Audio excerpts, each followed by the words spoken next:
శ్రీమాత్రే నమ. జయ గురు దత్తాత్రేయ నమ. ఈ వీడియోలో మనం వృషభ రాశి వారికి మార్చి 15 నుంచి 21 మధ్యలో జరిగే వార ఫలాలు పరిశీలించినప్పుడు ప్రధానంగా వృషభ రాశి వారికి ఈ వారం అంతా కూడా సుమారుగా 3 గ్రహాలు లాభస్థానంలో సంచరిస్తూ వారం చివరిలో చంద్రగ్రహం కూడా లాభస్థానంలో చేరడం జరిగింది. ప్రధానంగా 4 గ్రహాలు లాభస్థాన సంచారం ఈ వారం అంతా ఉండడం వల్ల, అలాగే లాభాధిపతిగా ఉన్నటువంటి గురువు ధనస్థాన సంచారం, అలాగే ఈ గురువు సొంత నక్షత్రమైనటువంటి పునర్వసు మీద సంచరించడం, ఇవన్నీ కూడా జాతకుడికి విపరీతమైనటువంటి ధనయోగాలు ఇవ్వడం జరిగింది. అందులో ప్రధానంగా మరి ఈ గురువు మీకు ధనుస్సు మీనరాశి ఫలితాలు కూడా ఇవ్వడం జరుగుతూ ఉంటుంది. ఆ కారణం వల్ల ఏంటంటే ఆకస్మిక ధనలాభం, ఒక ఆకస్మిక సంపద లాంటిది మీకు లభిస్తూ ఉంటుంది. అది విద్యా సంబంధించింది అవ్వచ్చు, ఏదైనా ఒక గొప్ప మీకు ఆనందాన్ని కలిగించే విషయం కూడా అవ్వచ్చు. అంటే ఒక గొప్ప శుభవార్త, లేదంటే ఏదైనా ఒక శాస్త్రంలో ప్రావీణ్యం సంపాదించడం, ఒక పిహెచ్డి లాంటిది కానీ, ఒక డాక్టరేట్ లాంటిది కానీ, లేదంటే విద్యలో మీకు అనుకున్న కాలేజీలో సీట్ రావడం కానీ, ఇవన్నీ కూడా మీకు జరిగే అవకాశం ఉంటుంది. ఇక లాభాధిపతిగా ధనస్థానంలో సంచరించడం వల్ల ప్రధానంగా శుక్రుడు రాశ్యాధిపతిగా, షష్టాధిపతిగా లాభస్థాన సంచారం వల్ల స్త్రీల వలన అనుకూలత లభిస్తుంది. గతంలో మీకు విరోధంగా కాంపిటేటివ్గా ఉన్నటువంటి స్త్రీలు మీకు అనుకూలంగా మారడం జరుగుతుంది. అలాగే మీ యొక్క కుటుంబంలో స్త్రీలు మీకు ఏదో విధంగా ఆర్థిక పరంగా సహకరించడం కానీ, మీకు విలువైనటువంటి బహుమతులు ఇవ్వడం కానీ జరిగే అవకాశం ఉంది. ప్రధానంగా ఈ రాశి వృషభ రాశిలో ఉన్నటువంటి స్త్రీలకి ఇది అఖండమైనటువంటి విశేష యోగాన్ని ఇవ్వబోతుంది. అంటే మీరు కొత్తగా ఏదన్నా ఉపాధి నిమిత్తం మీ ప్రావీణ్యాన్ని బట్టి, మీలో ఉన్నటువంటి టాలెంట్ను బట్టి స్వతంత్రంగా ఏదన్నా వ్యాపారం ప్రారంభించాలన్నా, లేదా ఒక పెద్ద సంస్థలో ఉద్యోగం సంపాదించాలన్నా కూడా ఈ సమయం మీకు చాలా అనుకూలించే అవకాశం ఉంటుంది. అలాగే మరి ఏదైనా రుణ ప్రయత్నాలు చేస్తున్నా ఫలిస్తాయి. అత్తగారితోని బంధువులతోని ఉన్నటువంటి విభేదాలు సమసిపోయే అవకాశం ఉంది. అలాగే ఇది సినిమా రంగంలో ఉన్న వాళ్ళకి కొత్త అవకాశాలు రావడం జరుగుతూ ఉంటుంది. అంటే ఇది ఏ మీడియా రంగంలో ఉన్నా, ఫ్యాషన్ డిజైనింగ్లో ఉన్నా, లేదంటే ఏదైనా సెలబ్రిటీ రంగంలో ఉన్నా సరే గుర్తింపు ప్రాధాన్యత పెరుగుతూ ఉంటుంది. ఇక రవి ఆటోమేటిక్గా మీకు చతుర్థాధిపతిగా లాభస్థానం సంచారం వల్ల గృహయోగం కలిగే అవకాశం ఉంది. చాలా కాలంగా మీరు సొంత గృహాన్ని ఏర్పరచుకోవాలనే మీ యొక్క ఆశయం ఈ సమయంలో నెరవేరుతుంది. అంటే ఎటువంటి దోషాలు లేనటువంటి గృహం సమకూరుతుంది. దానికి కావలసినటువంటి రుణ ప్రయత్నాలు కూడా ఫలిస్తాయి. అలాగే కొంతవరకు మీ బంధువులు కూడా మీ సొంత గృహానికి సహకరించడం జరుగుతుంది. కొంతమందికి సొంత వాహనం కూడా ఏర్పడే సూచనలు ఉన్నాయి. ఇక ప్రధానంగా శని లాభస్థానంలో, శని కూడా సొంత నక్షత్రం మీద ఉండడం వల్ల, భాగ్య రాజ్యాధిపతిగా లాభస్థాన సంచారం వల్ల నిరుద్యోగులకి ఉపాధి అవకాశాలు లభిస్తాయి. అలాగే మీరు ఏదైనా ప్రభుత్వ పదవి కోసం కానీ, లేదంటే ఏదైనా ఒక నామినేటెడ్ పోస్ట్ కానీ ప్రయత్నం చేస్తుంటే అటువంటి నామినేటెడ్ పోస్ట్ మీకు ఈ సమయంలో వచ్చే అవకాశం ఉంది.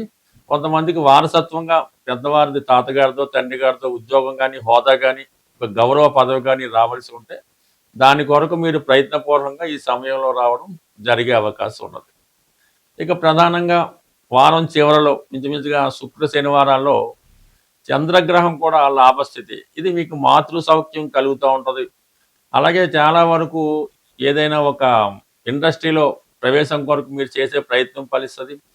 అలాగే దూర ప్రాంత ప్రయాణం కొరకు సరైనటువంటి ఏర్పాట్లు చేసుకుంటారు. దూర ప్రాంతంలో ఉన్నటువంటి మిత్రులు మీకు చాలా విధంగా సహకరించి ఆర్థిక పరంగా సహకరించడం జరుగుతుంది. మాతృవర్గం ద్వారా మీరు ఏదో ఒక శుభవార్త ఈ సమయంలో వినడం జరుగుతూ ఉంటుంది. ఇంకా ఇవన్నిటికీ గురువు కూడా ధనస్థానంలో స్వక్షేత్రగతుడై ఉండడం వల్ల చాలా వరకు కుటుంబంలో ఏదో ఒక శుభకార్యం జరుగుతుంది. దూర ప్రాంతంలో ఉన్నటువంటి బంధుమిత్రులను కలుసుకోవడం జరుగుతుంది.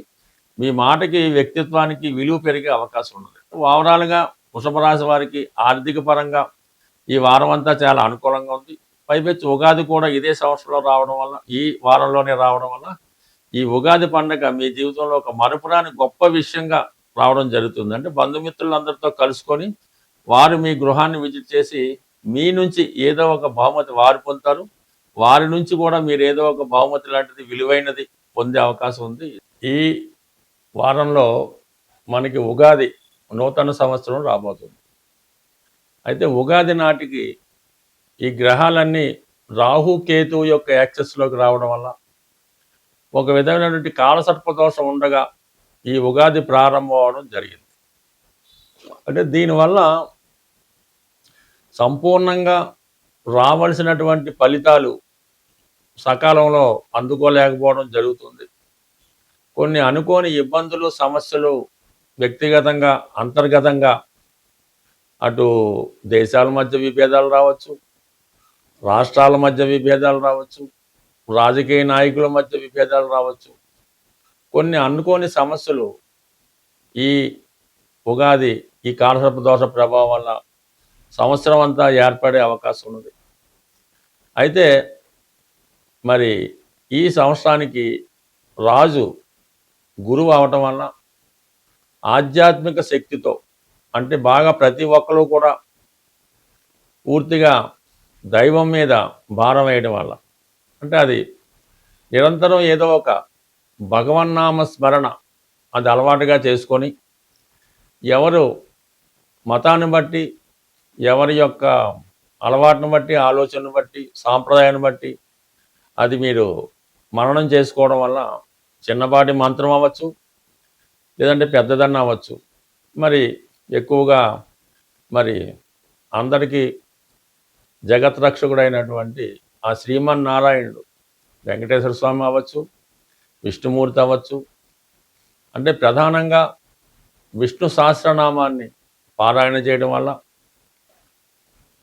లేదంటే మీకు ఇష్టమైనటువంటిది లలితా సహస్రనామం, శివనామస్మరణం, గోవిందనామాలో ఏవో ఒకటి రోజు వీలు లేకపోతే వారంకోసారి ఇలా చేయడం వల్ల, ఎక్కువ పుణ్య కార్యక్రమాల్లో పాల్గొనడం వల్ల అటు ప్రపంచ దేశాలతో పాటు మనము కూడా సుభిక్షంగా ఉండే అవకాశం ఉంటుంది. కాబట్టి ప్రతి ఒక్కరూ అంటే ఈ సంవత్సరం గురువు రాజవటం వల్ల ఇటు మీకు మంచి ఫలితం జరిగే అవకాశం ఉంది. అందరితో పాటు మనము బాగుండాలనే మన ఆలోచన కూడా నెరవేరే అవకాశం ఉంది. కాబట్టి సాధ్యమైనంత వరకు మరి భగవన్నామ స్మరణ చేస్తూ ఎవరినైనా మరి దేవాలయాల్ని రక్షించడం, ధర్మాన్ని రక్షించడం, ఇవన్నీ చేయడం వల్ల చాలా వరకు ప్రతి ఒక్కరికి మంచి ఫలితాలు రావడం జరుగుతూ ఉంటుంది. అలాగే ఈ ఉగాది రోజు మీకు కామన్గా మరి ఎవరైతే తొందరగా వివాహం జరగాలి, లేదంటే ఉద్యోగం రావాలి అని కోరుకుంటున్నారో, ఈరోజు వాళ్ళు కనీసం అంటే ఈ నవధాన్యాల్లో ప్రధానంగా 3 పెసలు, మినుములు, కందులు, గోధుమలు ఏవో ఒక 3 ప్రధానంగా తీసుకొని మీ పిడికిళ్ళతో ఒక్కొక్క పిడికిలతో ఒక్కొక్కటి, అంటే 3 తీసుకోండి. ఒక పిడికిలతో మినుములు అవ్వచ్చు, పెసలు అవ్వచ్చు, గోధుమలు అవ్వచ్చు, కందులు అవ్వచ్చు. ఇది 3 పిడికలు ఒకే పాత్రలో పోసి చక్కగా నానబెట్టి, అవి నానిన తర్వాత ఏదైనా గోవుకి, చక్కని కామధేనుకో గోవుకో అది పెట్టడం వల్ల ఆ గోవు తింటుండగా మీరు గోవు చుట్టూ 3 ప్రదక్షిణలు చేసి ఆ గోవుకి నమస్కారం చేయడం వల్ల, ఇంకా అవకాశం ఉన్నవాళ్ళు గోపూజది చేసుకుంటే చాలా మంచిది. బట్ ఏదైనా ఉగాది నాడు ఈ కార్యక్రమం చేయడం వల్ల గోవుకి సంతృప్తి కలిగించడం వల్ల కంప్లీట్గా మీకు ఈ చక్కని ఈ ధనయోగం కానీ, పెళ్లి కానీ జరుగుతుంటుంది. ఈ మధ్యకాలంలో బాగా సక్సెస్ఫుల్ రెమెడీ ఏంటంటే, ఈ బంగారు, సిల్వర్ అమ్మే షాపుల్లో ఆవు దూడతో చేసినటువంటి, అంటే ఆవు దూడ వెండితో చేసినటువంటి చిన్న ప్రతిమ, ఒక 3 గ్రాములు 5 గ్రాములు అయినా పర్లేదు, అవి రెడీమేడ్గా దొరుకుతున్నాయి. అవి మీ వ్యాపార సంస్థలో మీ క్యాష్ బాక్స్లో అన్నా వేసుకోండి, మీ పాకెట్లో అన్నా పెట్టుకోండి, వీలైతే మీ పర్సులో అన్నా పెట్టుకోండి, మీ క్యాష్ బీరువాలో అన్నా పెట్టుకోండి. దాన్ని పెట్టుకొని మర్చిపోండి, నిరంతరం ధనం మీకు అందులో పెరుగుతూనే ఉంటుంది. ఈ వెండితో చేసినటువంటి ఆవు దూడ బొమ్మ మీ క్యాష్ బాక్స్లో పెట్టుకున్నా, మీ దగ్గర ఉంచుకున్నా, మీకు ధనానికి లోటు రాకుండా 100% పనిచేస్తుంది. చిన్న పరిహారం గొప్ప మార్పును తీసుకొస్తుంది. స్వస్తి.